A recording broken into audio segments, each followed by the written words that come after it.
Hello everyone, आज हम आपके लिए लाए हैं कक्षा 12वीं की जीव विज्ञान के प्रश्न बैंक के हल को। तो आज हम यहाँ पे कक्षा 12वीं की जीव विज्ञान विषय के प्रश्न बैंक को हल करेंगे। ये प्रश्न बैंक वर्ष 2022-23 के लिए जारी की गई है।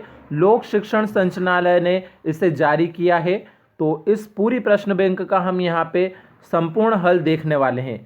तो आज हम यहाँ पे इसमें अध्याय 2 जिसका नाम है पुष्पी पौधों में लैंगिक प्रजनन, इसके प्रश्नों को हल करेंगे। तो इसमें आज हम यहाँ पे अध्याय 2 के अति लघुत्तरीय प्रश्नों को यहाँ पे देखने वाले हैं, क्योंकि इससे पहले हम ऑब्जेक्टिव टाइप क्वेश्चनों का हल देख चुके हैं इस अध्याय के। तो अब हम यहाँ पे अति लघुत्तरीय प्रश्नों को हल करने वाले हैं। तो वीडियो स्टार्ट करने से पहले यदि आपने अभी तक हमारे चैनल को सब्सक्राइब नहीं किया है तो सब्सक्राइब कर ले और बेल आइकन को प्रेस कर दे, ताकि आने वाले हर वीडियो का नोटिफिकेशन आपको प्राप्त हो सके। क्योंकि हम रोजाना आपके लिए जीव विज्ञान और बाकी सभी विषय, आपके जितने भी विषय हैं उन सभी विषय का संपूर्ण हल लेकर आते रहेंगे। तो इसीलिए आप चैनल को सब्सक्राइब जरूर कर लें और बेल आइकन को प्रेस करें। तो शुरू करते हैं ये आज का वीडियो। इसमें पिछले वीडियो की लिंक भी आपको डिस्क्रिप्शन में मिल जाएगी, तो वहाँ से आप पिछले भी वीडियो देख सकते हैं। तो शुरू करते हैं आज का ये वीडियो। इसमें सबसे पहला प्रश्न हमारे पास यहाँ पे दिया है, लघु बीजाणु अथवा परागकण का नामांकित चित्र बनाइए। तो इसका नामांकित चित्र यहाँ पे बना हुआ है। आप चाहें तो इसे नोटबुक में अपने बना सकते हैं या फिर स्क्रीनशॉट लेके यहाँ से रख सकते हैं। तो ये पूरा एक लघु बीजाणु या परागकण का नामांकित चित्र है। तो इसका आपने स्क्रीनशॉट ले लिया होगा। अब हम देखते हैं अगला प्रश्न। दूसरा प्रश्न हमारे पास यहाँ पे दिया है, पोलिनियम का चित्र बनाइए। तो अब हमें पोलिनियम का चित्र बनाना है, जो कि यहाँ पे आपके सामने नजर आ रहा है स्क्रीन पे। तो इसका भी आप चाहें तो स्क्रीनशॉट ले सकते हैं। इसमें कुछ नाम लिखे हुए हैं। सबसे ऊपर नाम लिखा है कॉर्पस्कुलम, फिर उसके नीचे लिखा है कॉर्डिकल और उसके नीचे है पोलिनियम। तो ये चित्र भी काय का है, पोलिनियम का ही है। तो अब हम अगला प्रश्न देखते हैं। प्रश्न अगला हमारे पास अब यहाँ पे दिया है, स्वपरागण के कोई दो महत्व लिखिए। तो हमें यहाँ पे स्वपरागण के दो महत्व लिखना है। इसमें पहला महत्व हमारे पास है, स्वपरागण में जीनों में कोई विविधता नहीं होती है और इसलिए नस्ल की शुद्धता बनी रहती है। तो ये हमारा पहला पॉइंट है। दूसरा है, स्वपरागण यह सुनिश्चित करता है कि पुनरावर्ती लक्षण समाप्त हो जाए। तो ये हमारे यहाँ पे स्वपरागण के दो महत्व थे। अब हम देख लेते हैं अगला प्रश्न। अगला प्रश्न हमारे पास यहाँ दिया है, परागण किसे कहते हैं, उदाहरण दीजिए।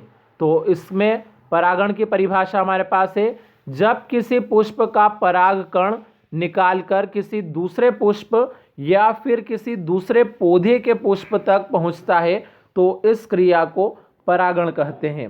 तो ये थी परागण की परिभाषा। इसके बाद अब हमारे पास अगला जो पांचवा प्रश्न यहाँ पे दिया है वो है, स्वपरागण की कोई दो हानियाँ लिखिए। तो यहाँ पे हमें स्वपरागण की दो हानियाँ लिखनी है। उसमें से स्वपरागण की जो पहली हानि है वो है, इसके फलस्वरूप संतान दुर्बल होती है। और जो दूसरा पॉइंट है हमारे पास वो है, पौधों में कोई आनुवंशिक दोष उत्पन्न होने पर इस क्रिया से दूर नहीं हो पाते हैं। तो ये थे हमारे यहाँ पे स्वपरागण की दो हानियाँ। अब हम देखते हैं अगला प्रश्न। अब हमारे पास प्रश्न नंबर 6 यहाँ पे दिया है, पर परागण से कोई दो लाभ लिखिए। तो अब हमें यहाँ पे पर परागण के दो लाभ लिखने हैं।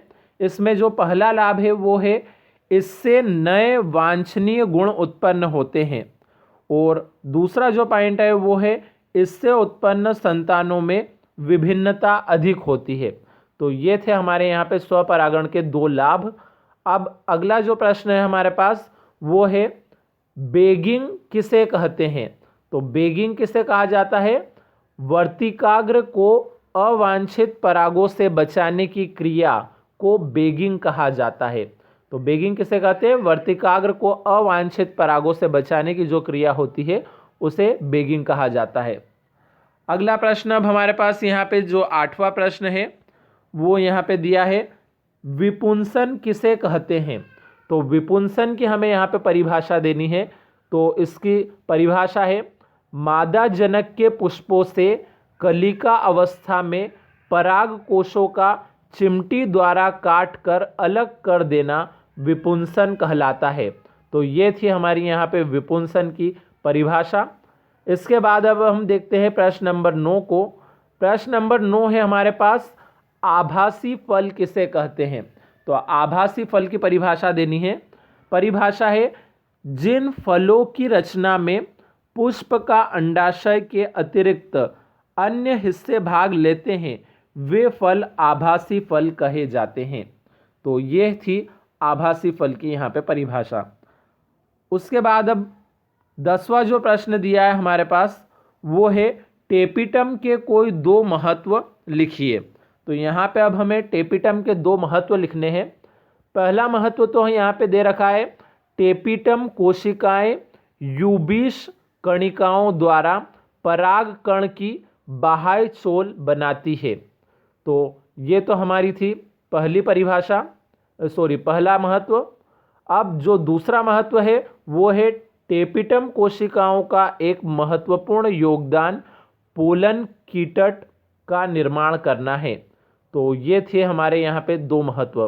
तो इस प्रकार से आज हमने यहाँ पे अध्याय 2 के अति लघुत्तरीय प्रश्नों को देख लिया है। अब इससे अगले वीडियो में हम आगे के प्रश्न लेकर आएंगे, इसलिए आप चैनल को सब्सक्राइब कर लें और वीडियो को अंत तक देखने के लिए धन्यवाद। मिलते हैं अगले वीडियो में, तब तक के लिए धन्यवाद।